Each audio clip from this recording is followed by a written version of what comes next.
国家中山科学研究院伫嘉义要来建设无人机的产业园区开上100亿要来发展无人机的产业。为着要培训人才中科院甲国立中正大学今仔签约，望讲会当来结合产官学3方面的资源，伫园区内底来设研究室，来推测研发、教育甲人才交流。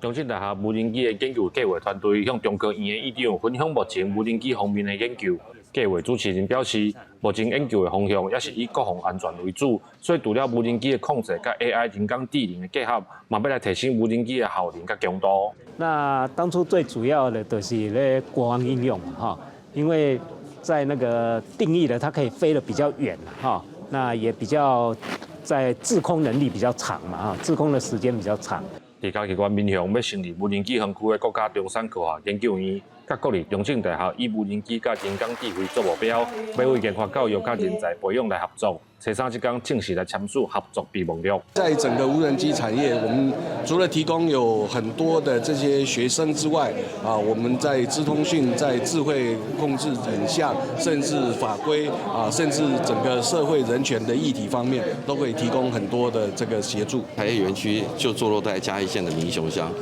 中正大学刚好是我们最好的邻居。那就近利用中正大学所有的研究和人力资源，当然可以让我们无人机 的园区未来能够更进步，产业更茁壮。中科院设的无人机园区暗算3年总预算86亿，目前国内已经有超过70间厂商有进驻的意愿。中正大学表示，希望中科院会当提供无人机研究试验的设备甲资源，透过合作，让咱台湾无人机的科技有更加好的发展。记者林慧婷，嘉义报道。